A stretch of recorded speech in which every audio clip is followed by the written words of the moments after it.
Well, hello again, everyone, and welcome to our latest webcast that we're bringing you from Travel Weekly as part of our Roadmap to Recovery series. And I'm joined again today by Steve Heapy, the CEO of Jet2 Holidays and Jet2.com. How are you, Steve? I'm very well, thank you, Lucy. Not bad at all. And you? Yeah, really good. And you're joining us today because you have just released your new net zero strategy. Really exciting. It's your new strategy around sustainability for the airline and the tour operation. And I wondered if you could talk to us about it. I mean, I know you've got a vision that you've laid out. One of the leading brands in sustainable air travel and package holidays is what you want to be. Tell us what you're doing to get there. Okay, well, we've already done a lot. Since 2010, we've been undertaking various initiatives such as taking weight off the aircraft. We fitted lightweight wheels and brakes. We've taken manuals off and all sorts of extraneous bits and pieces to reduce the weight, which of course reduces the fuel load. We've got winglets on 95% of the fleet. We spent 3.3 billion on 34 new aircraft 3 years ago. 50% of our ground fleet is electric. So we've done a lot already. Oh, and we've removed 8 million items of plastic from our flights as well. But we want to do more. One, because it's the right thing to do. I've got kids, and maybe one day we'll have grandkids. Who knows? I no look old enough to have them at the moment, but I don't. But one day maybe I will, and I'd like them to inherit a planet that's in decent shape. And if you listen to the scientists, sounds like it's not in particularly good shape at the moment. And the other reason is I think the government's going to use COP26 as an excuse for putting lots of new taxes in place under the guise of green taxes. And I think the chief whipping boy will be the airline industry. So that's for two reasons. The main reason is it's the right thing to do. So what are we announcing? First of all, our new aircraft order. That was announced a couple of weeks ago, up to 60 brand new aircraft, Airbus A321, the greenest aircraft in its class. That's an order value, gross order value of £8.1 billion. We will be using SAF, Sustainable Aviation Fuel, from 2026, if it becomes available, because we're reliant on people producing it. At the moment, we are behind other countries in producing SAF, so we'll be doing that, and that burns a lot less. It creates a lot less carbon dioxide than other fuels. We will be offsetting all the carbon we produce that isn't covered under existing government offsetting schemes. So next year, we will probably pay to the UK government and the EU around about £45 million in carbon. So we're already paying that, and we will be offsetting any other carbon that isn't handled under those schemes. So that will be even more money that we'll be spending on offsetting the carbon. Our ground fleet, we're going to make that more carbon free. As we retire items, we'll take electric items. On board, we'll be taking more plastic off the aircraft, more recyclable materials, and we'll be launching in the next few weeks, months, a hotel charter, whereby people can go for the greenest hotels and make sure that they are buying a holiday in a sustainable way. Now, the carbon, we will include that in the price of the ticket, and it's about the cost of a cup of coffee that we will roll into the ticket price for people to offset their carbon. And we've done this. Sorry, Steve, can I ask, have you surveyed your customers about whether they would be prepared to, to pay that? No, we haven't. We've just rolled it in the price. As I said, it's about the cost of a cup of coffee. And when airlines have done this in the past, they've had a very poor experience. In fact, a couple of airlines did it, and their take-up rate when it was voluntary was around 1%. Right. So everybody talks about being green, and everybody says, let's go green. But they mean, I want everyone else to go green, and I don't want to do it because it costs me more money and it's inconvenient. But I don't think we've got a choice. We've all got to do what we have to do. So we'll roll it into the cost of a ticket price. And if you book a Jet2 flight or a Jet2 holiday, you know it will be a sustainable flight whereby all the carbon is offset. That we're talking about maybe two or £3 more, as you say, a cup of coffee. Interesting what you say about consumers, though, because we cover sustainability on many conferences that we do. And yet, whenever I do a show of hands to ask travel agents if they're ever asked about the green credentials or the sustainable credentials of the tour operators or the airlines they're booking, to date, they haven't really had that as a major criteria that consumers are coming in worrying about. But you obviously feel that was a tipping point, and that we are now moving into a time when that is going to become more important for consumers. I think we are. We've got COP26 about 6 weeks away, and that is going to be a huge milestone. And I think that governments around the world will be putting more taxes onto whatever they can get away with in order to raise revenue. And I think we've got to be seen to be doing our bit. Otherwise, we'll be treated like a load of naughty children. We didn't get our act together as an industry on EU 261. Or on compensation for delayed flights, and then the authorities said, "Okay, you are not like naughty children. We'll treat you like it," and they put EU 261 in place. And I think it will be the same for sustainability. If the industry isn't seen to be doing enough, quick enough, then the governments will say, "Okay, you're not doing it, so we'll do it for you." So the timing of your release of this net zero strategy then is really pertinent, isn't it? You've brought it out, as you say, COP26 in 6 weeks' time. Yeah, I mean, we've not done it to try and curry favour with Boris Johnson or anyone. We've done it because it's when we finished it. We wanted to release it earlier, but another small matter got in the way of it. And now we seem to be emerging from that one. We've been concentrating on this again, and it's the right thing to do. I mean, it's going to save lots and lots of carbon being produced, and we'll be offsetting the carbon we don't produce. It's the right thing to do. And when you talk about how the industry will become, seen as the naughty child and penalised potentially, but do you know that other airlines and other tour operators are taking the same approach as you, or are you going out there, this is what you think, but do you expect others to follow? Some have made announcements already, others haven't, and others are working on it. I don't think there would be any airline or tour operator worth its salt that wasn't giving consideration to these things. Yeah. I think it's just a matter of timing for people to issue their strategies, but we're starting from a position of strength. Jet2, according to a study performed by a body called Atmosphere, in their last study, was ranked as the 11th best airline in the survey of over 200 airlines in terms of sustainability. So we're already talking from a position of strength, and we want to cut our CO2 emissions by 10% by 2030. Now, you might think that's not very good, 10%, but we are reliant on technology to reduce our emissions further. And this is one of our asks of the government. It needs a huge leap in technology, and we need governments around the world to invest in that technology.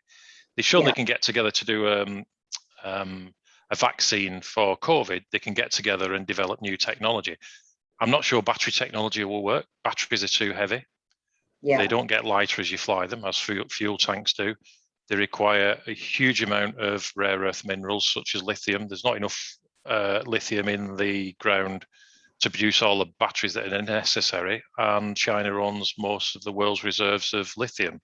Hydrogen technology is a long way off, so there's nothing on the horizon over the next few years in the short term that is a real game changer.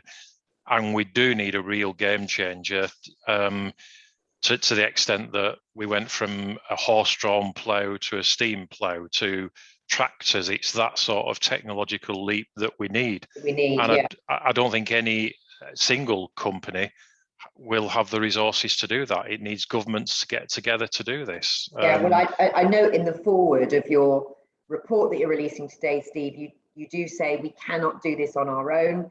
The government must do more, and you talk about that investment in technology and also around the taxation that you mentioned earlier. So yeah. I mean, you know, and then you're saying that, okay, what you're going to do is going to reduce your emissions by 10%, but obviously we need the government to do much more. And how realistic is that they will come up with a game-changing technological solution that will mean that you can reduce by 30% or 40%, etc.?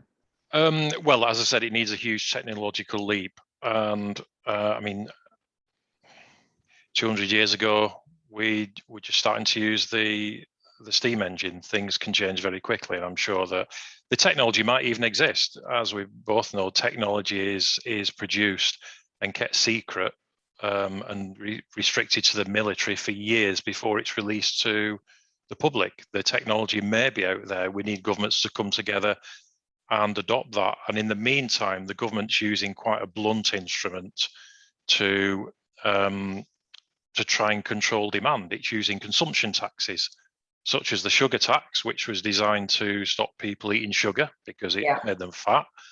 They put taxes on airline fares with one objective: to reduce the number of flights people take. But of course, that has two consequences.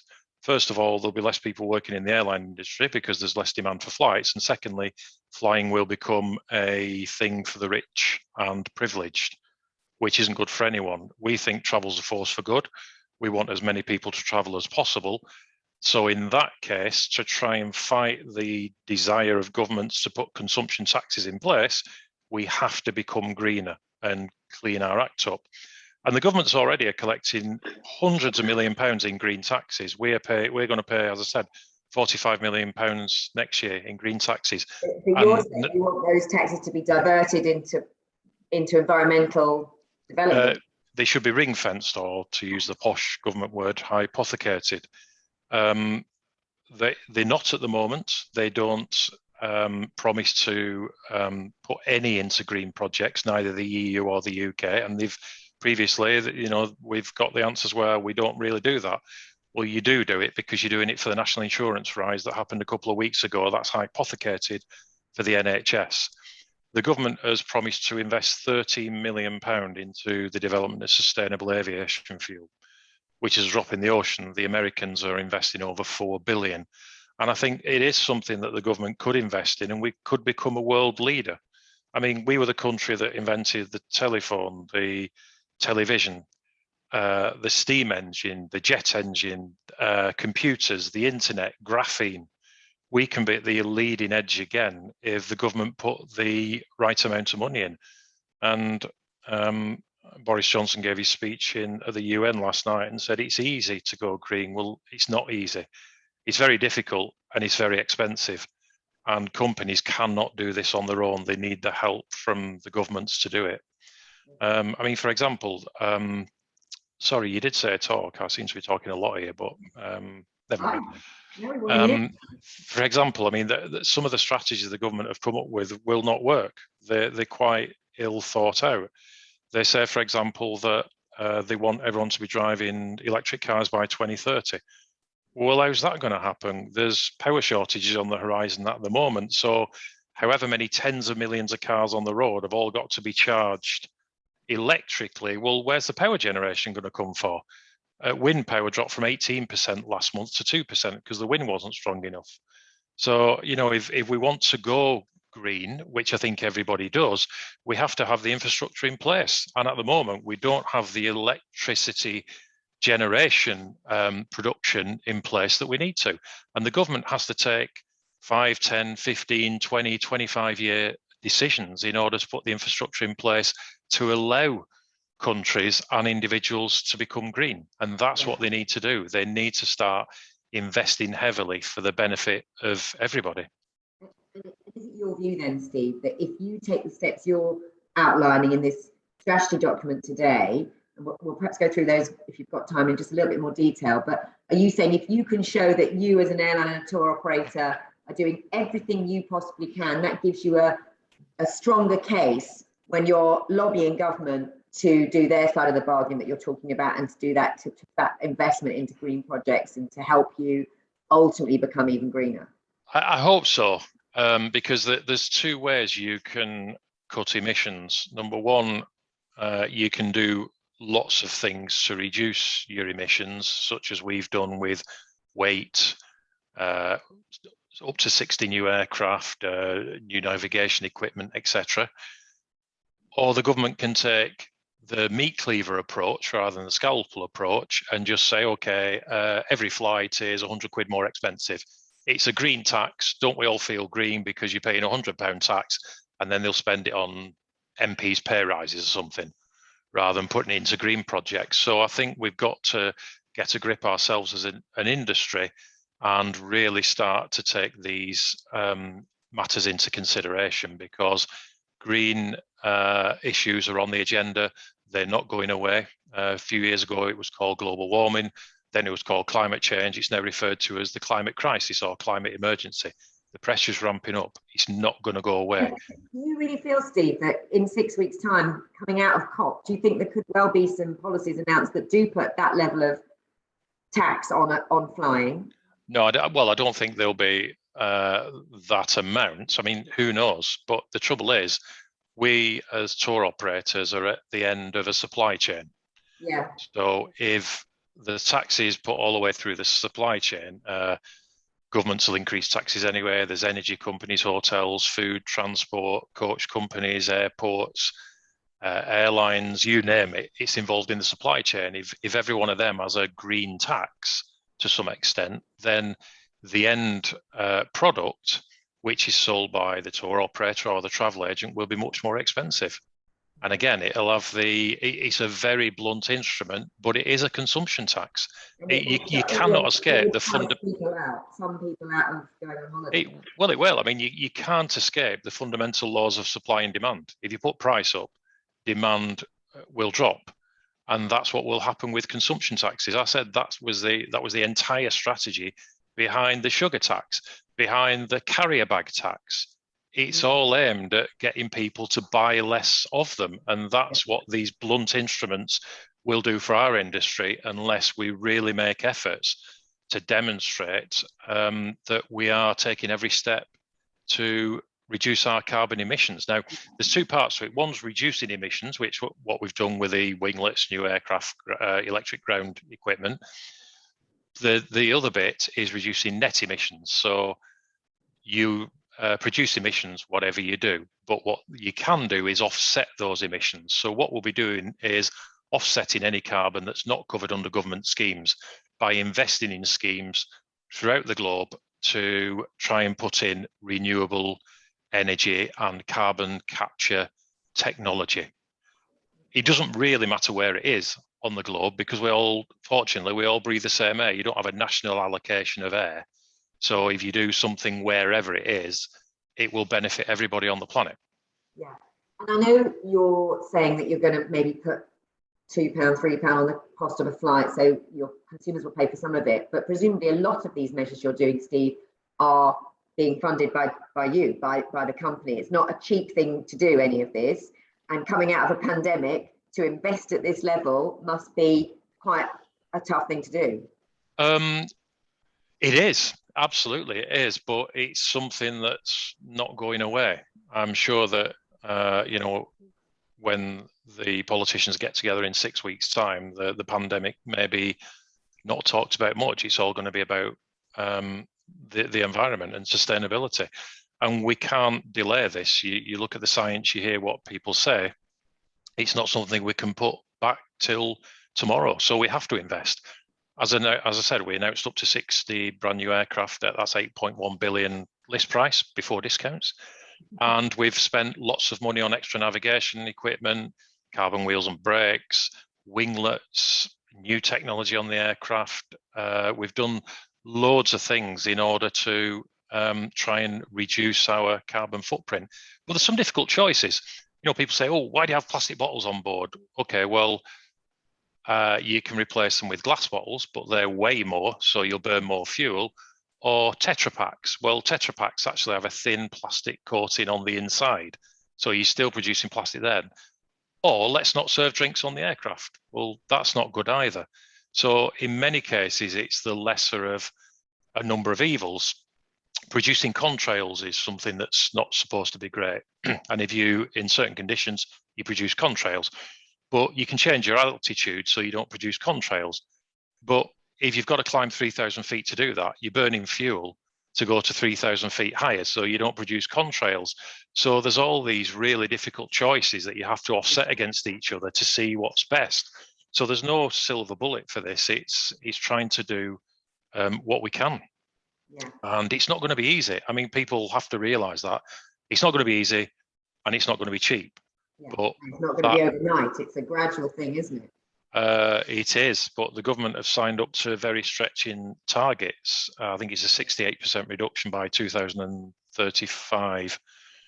And that's a huge reduction in CO2. And we've all got to play our part, not just Jet2.com and Jet2 Holidays, not just the 7,000 employees that we've got, but it needs another 7.5 billion people on the planet to do their thing.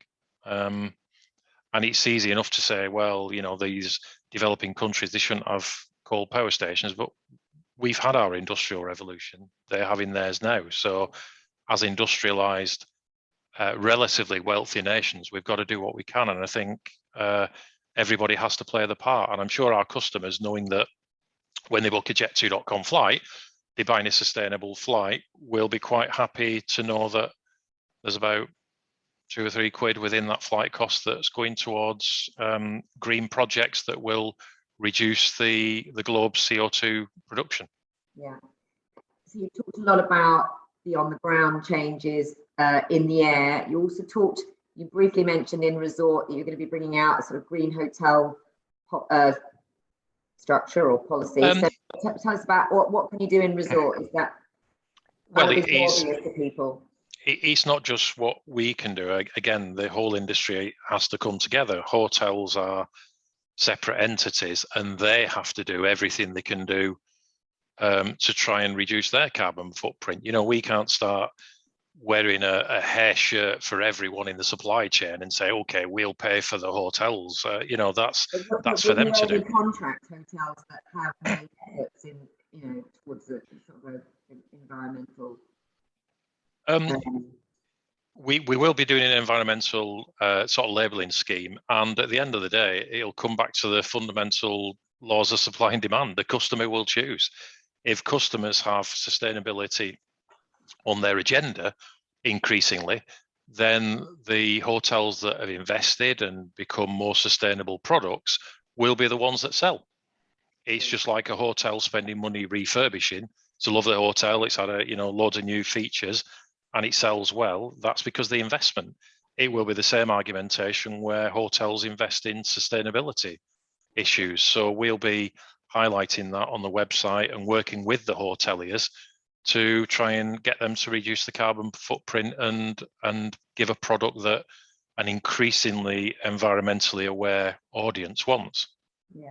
And will you be communicating all the efforts that you're making to the trade at all, Steve? I know you've got lots of messages to give them all the time, but do you think it's important that they know that if they're selling a Jet2 holiday or a flight, that actually you're a supplier that they can feel confident is doing the right thing by the environment?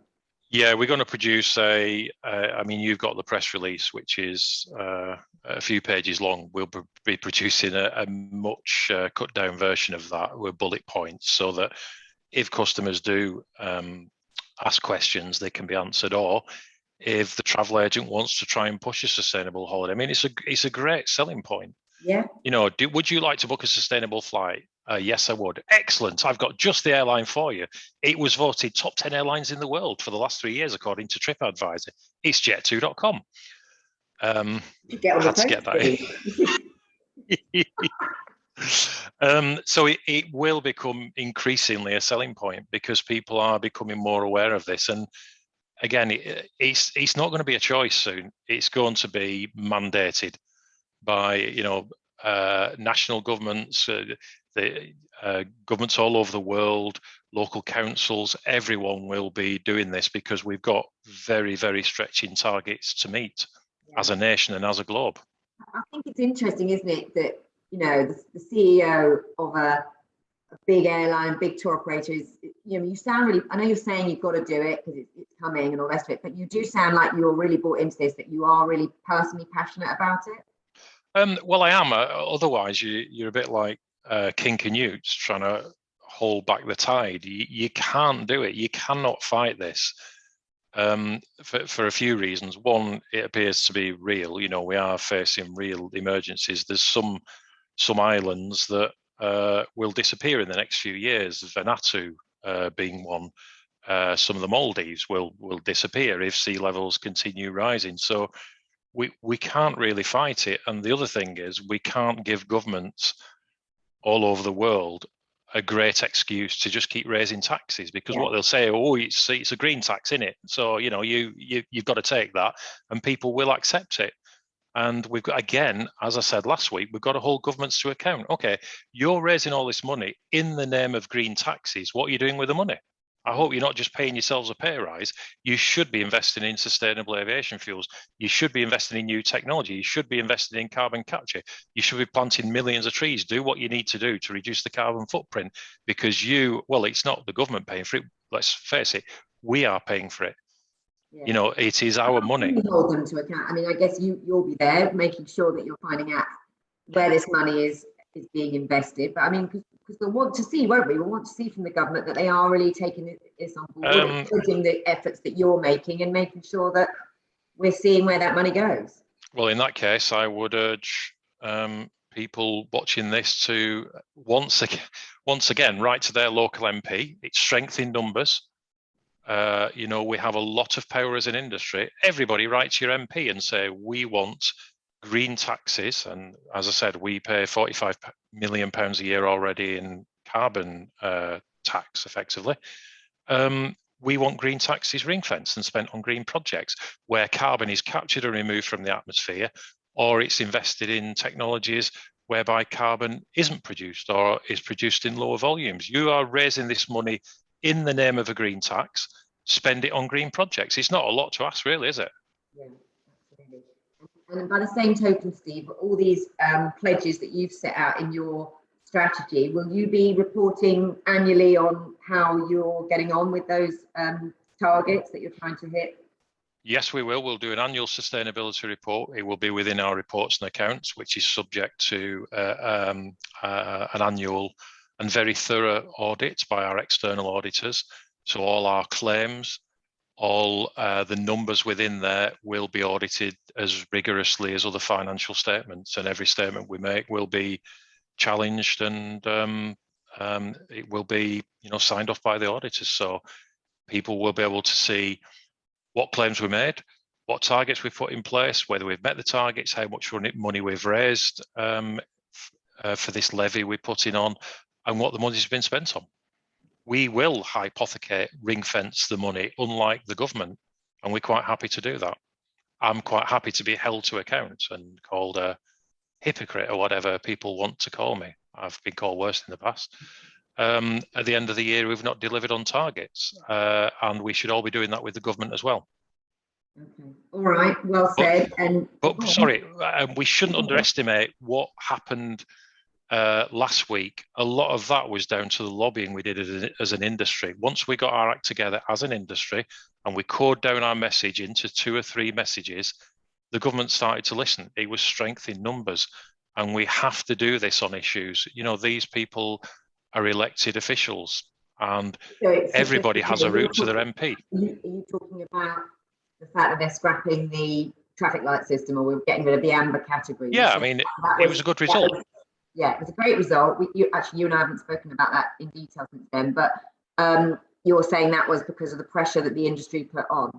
I think it certainly had a bearing on it. I mean, it wasn't all because of that, but if somebody wants, if your kids want an ice cream, but they don't ask you for it, you're probably not going to buy one.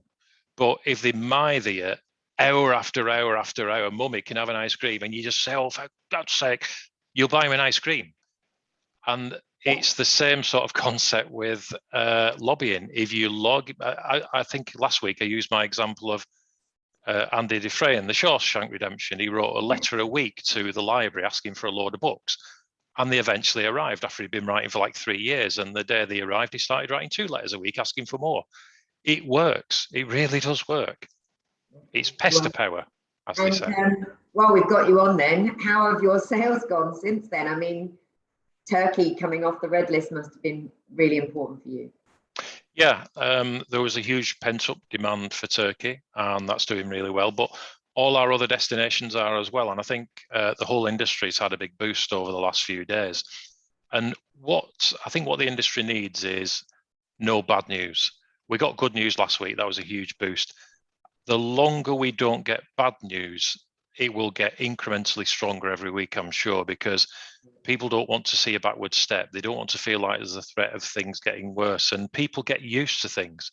So as long as things don't get worse. People are nervous, aren't they? Now there is no amber category, or there's going to be no amber. Something might go from green straight to red with very little notice. I think there is still that, that note of caution. But as you say, we just need it to be consistently okay for a bit, don't we, to get that confidence up. The longer this continues and nothing goes red and there's no big scares and no big mass repatriations, etc., the more people will get used to it, and confidence will gradually improve back to previous levels. And when it does, we can all, as an industry, start staffing up to previous levels, paying tax, taking loads of people on holiday, and contribute to the economic recovery. Absolutely. All right, Steve. Well, look, we're grateful for your time. I know that's all the time you've got. You've got to go somewhere else. But thank you. Good luck with your net zero strategy, and we'll, I'm sure, speak again and find out how that's going. Thanks, Lucy. Cheers.